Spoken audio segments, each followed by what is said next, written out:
Hello everyone, स्वागत है फिर से वॉइस सर के एक और नए वीडियो में। तो आज हम लोग सॉल्व करने के लिए जा रहे हैं कक्षा 9वीं की मैथ की एक्सरसाइज 1.1। बेहतर तरीके से समझ पाएंगे एक्सरसाइज 1.1 को।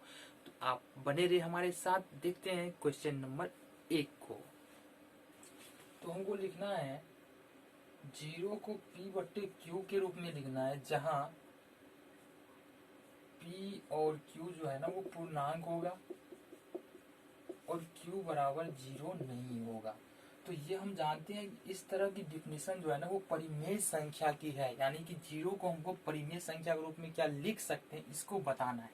ठीक है, यदि हम लिखते हैं 0/1, 0/2, 0/3 या 0/-5, तो सिर्फ हमको यहाँ पर ये बताना है कि ये लिखने से जो परिमेय संख्या का डिफिनेशन है कहीं उसमें तो कोई दिक्कत नहीं आ रही है।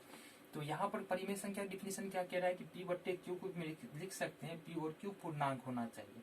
तो 0 क्या है? 0 अगर यहाँ से देखेंगे तो पूर्णांक है, बिल्कुल है पूर्णांक यहाँ पर 0, इसलिए यहाँ पर तो कोई दिक्कत नहीं है। यहाँ से हमारा ये भी सही हो जाता है, ये भी और ये भी। ठीक है, दूसरा चीज चेक करना है हमको, क्या 1, 2, 3 या -5 क्या ये पूर्णांक है कि नहीं। अगर देखते हैं यहाँ पर तो यहाँ पे जितने भी नेगेटिव नंबर है सारे आ जाते हैं और साथ में जितने भी पॉजिटिव नंबर है सारे आ जाते हैं। यहाँ पर क्या ये पॉजिटिव पॉजिटिव पॉजिटिव और ये नेगेटिव, तो यहाँ से भी हमारा जो है ना ये भी पूर्णांक संख्या और ये भी पूर्णांक संख्या। तो यहाँ पर बोला क्या जा रहा है कि P/Q में P और Q पूर्णांक होना चाहिए। तो P भी पूर्णांक संख्या हो गया, Q भी हो गया, यहाँ भी हो गया PQ पूर्णांक, यहाँ भी PQ पूर्णांक, यहाँ भी PQ पूर्णांक। तो ये बिल्कुल सही है, 0 को P/Q के रूप में लिखा जा सकता है। ये बात बिल्कुल सही है, यहाँ पर हम लिख करके बता चुके हैं। ठीक है, समझ में आ गया? आ गया। चलिए आगे बढ़ते हैं, क्वेश्चन नंबर 2 पर चलते हैं। आपको क्या करना है, क्वेश्चन नंबर 2 में हमको 3 और 4 के बीच 6 परिमेय संख्या निकालनी है। क्या परिमेय संख्या निकालनी है 3 और 4 के बीच 6? अरे बिल्कुल आसान है, ये जानते कैसे निकाल सकते हैं। ये है 3, ये है 4 और यहाँ निकालने हमको 6 परिमेय संख्या। कितने निकालने हैं? 6। तो इस पे खास ध्यान देना है, 6 निकालना है तो 6 में 1 जोड़ो, कितना हो जा रहा है? 7। ठीक है, यहाँ से अगर मान लेते हैं कि यदि 7 परिमेय संख्या निकालने के लिए बोला जाए तो 7 में 1 जोड़ेंगे 8। अगर 8 बोल दे या मान लेते हैं 12 परिमेय संख्या निकालना है तो 12 में 1 जोड़ेंगे 13। ठीक है, यहाँ तक समझ में आ गया? कोई दिक्कत नहीं ना? आगे बढ़ते हैं। अब क्या करना है, यहाँ पर 3/1 है और 4/1 है। इसको लिख सकते हैं ऐसे कि नहीं लिख सकते? बिल्कुल लिख सकते हैं, क्योंकि यहाँ डिवाइड करेंगे तो 3 आएगा और यहाँ डिवाइड करेंगे 1 से 4 में 1 से डिवाइड करेंगे भाग देंगे तो भी 4 आता है, कोई दिक्कत नहीं है यहाँ तक। ठीक है, अब क्या करना है, यहाँ पर इसके अंश और हर में भाग गुना करना है। इसके भी अंश और हर में गुना करना है। किससे गुना करना है? तो अभी जो 6 परिमेय संख्या निकालना था, जो 1 जोड़े थे, कितना आया था? 7। इससे इसके अंश और हर में गुना कर देना है। अब अगर यहाँ पर 7 परिमेय संख्या निकालना हो तो क्या करते? 7 + 1 8 से अंश और हर में गुना करते।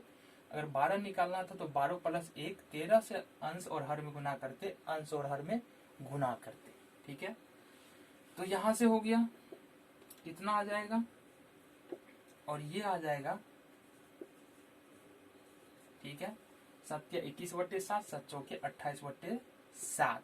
ठीक है, अब इसके बीच में आसानी के साथ हम 6 परिमेय संख्या लिख सकते हैं। 22/7, 23/7, 24/7, 25/7, 26/7, 27/7। ठीक है, तो इस तरह से ये 6 परिमेय संख्या हमको 3/4 के बीच में मिल गया। ठीक है, ये सारे 3/4 में 4 के बीच में जितने भी 6 परिमेय संख्या है वो हमको मिल गया।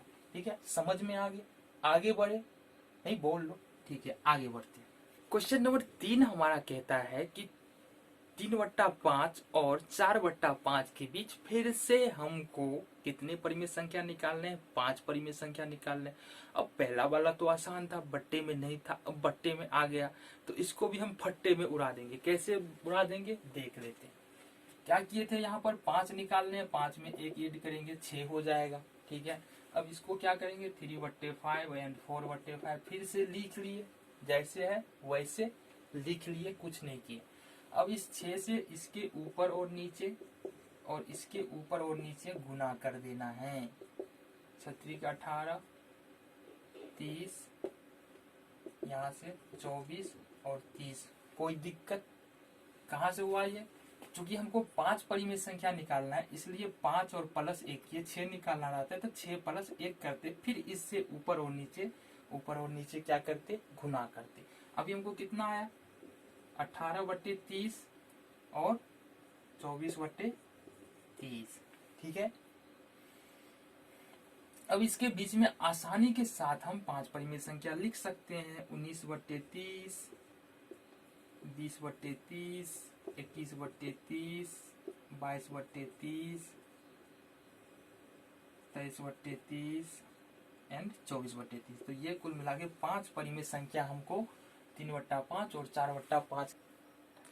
तो अब हम करने के लिए जा रहे हैं क्वेश्चन नंबर 4। क्वेश्चन नंबर 4 में आपको 3 स्टेटमेंट दिए गए और बताना है हमको कि कौन सा स्टेटमेंट सही है, सत्य है, और कौन सा स्टेटमेंट हमारा गलत है। पहले स्टेटमेंट को हम देखते हैं कि पहले स्टेटमेंट में क्या कहा जा रहा है। तो पहले स्टेटमेंट की बात करें तो पहला स्टेटमेंट हमको बोल रहा है प्रत्येक प्राकृतिक संख्या पूर्ण संख्या होती है। इस क्वेश्चन को सॉल्व करने के लिए ना, अच्छी तरह से समझने के लिए ना, क्वेश्चन है प्रत्येक प्राकृतिक संख्या पूर्ण संख्या होती है ना। तो प्रत्येक प्राकृतिक संख्या का देखते हैं, यहाँ पर प्राकृतिक संख्या का ग्रुप जो है ना वो 1 से शुरू हो रहा है। कहाँ से शुरू हो रहा है प्राकृतिक संख्या ग्रुप, पहले भी बात कर चुके हैं हम लोग कि प्राकृतिक संख्या का ग्रुप जो है ना, जो प्राकृतिक संख्या का जो ग्रुप होगा वो 1 से शुरू होगा और इनफाइनाइट तक जाएगा। तो यहाँ पर प्राकृतिक संख्या का ग्रुप है 1 से शुरू हो रहा है, यहाँ पे पूर्ण संख्या का ग्रुप है 0 से शुरू हो रहा है, और जितना भी प्राकृतिक संख्या वो सारा का सारा नजर आ रहा है पूर्ण संख्या के ग्रुप में। इसका मतलब ये हुआ कि जितना भी प्राकृतिक संख्या है वो पूर्ण संख्या है। हमारा स्टेटमेंट भी है प्रत्येक प्राकृतिक संख्या पूर्ण संख्या है। इसका मतलब ये स्टेटमेंट हमारा सही है, सत्य है। दूसरे स्टेटमेंट की अगर बात करें ना, तो दूसरा स्टेटमेंट हमको बोल रहा है प्रत्येक पूर्णांक संख्या एक पूर्ण संख्या है।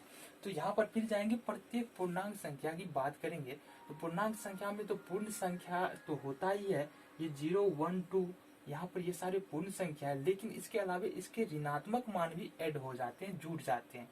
इसलिए अगर बात करें यहाँ पर पूर्णांक संख्या, ठीक है मान लेते हैं, तो यहाँ पर 0 पूर्णांक संख्या है, 1 पूर्णांक संख्या है, 2 पूर्णांक संख्या है, लेकिन -2 और -3 ये भी पूर्णांक संख्या है। लेकिन पूर्ण संख्या की बात करेंगे तो 0, ठीक है, ये हो गया हमारा कौन सा संख्या, पूर्ण संख्या। 1 है ग्रुप में तो 1 भी पूर्ण संख्या, 2 भी है ग्रुप में तो 2 हमारा पूर्ण संख्या। लेकिन अगर -2 की बात करें ना, तो -2 यहाँ पर इस ग्रुप में नहीं है। तो इसका मतलब ये थ्योरी जो है ना, ये स्टेटमेंट जो दिया है यहाँ पर फेल हो जाता है। ये स्टेटमेंट यहाँ पर ये असत्य साबित हो जाता है, इसलिए ये स्टेटमेंट क्या है, असत्य है। ठीक है, अगले स्टेटमेंट पे जाएंगे हम। अगला स्टेटमेंट कह रहा है हमको प्रत्येक परिमेय संख्या एक पूर्णांक संख्या है। प्रत्येक परिमेय संख्या एक पूर्णांक संख्या। अब इसको देखते हैं हम कहाँ से, परिमेय संख्या लेते हैं। 3/1 की बात करेंगे यहाँ पर, तो ये किसके बराबर में आएगा, 3। ठीक है, तो ये कौन सी संख्या है, परिमेय संख्या तो है ही, 7 से 7 जो है ये पूर्णांक वाले में भी नजर आ जाएगा 3। अगर बात करेंगे 4/1 की, तो 4 यहाँ भी नजर आ रहा है, पूर्णांक संख्या में भी नजर आ रहा है, पूर्णांक संख्या में भी नजर आ जाता है 4। ठीक है, लेकिन यदि बात करेंगे 3/2 की -1/5 की, तो ये पूर्णांक संख्या में नहीं आता है। 3/5, 1/5, इसी तरह से -2/3, ये सारे नंबर पूर्णांक संख्या में नहीं आ रहे। यहाँ पर देख लेते हैं, यहाँ पर सिर्फ और नेगेटिव वैल्यू है, पॉजिटिव वैल्यू है। ठीक है, बट्टे में कोई भी संख्या नहीं है, इसलिए ये स्टेटमेंट भी हमारा असत्य हो जाता है। तो आज के लिए बस इतना ही, मिलते हैं आपसे एक अगले वीडियो में एक्सरसाइज 1.2 के साथ। तब तक के लिए खुश रहिए, मुस्कुराते रहिए और जाते जाते चैनल को सब्सक्राइब कीजिए ताकि आपके पास वीडियो पहुंच सके। और साथ ही यदि पसंद आए ना तो वीडियो को लाइक करके जाइए। मिलते हैं आपसे अगले वीडियो में।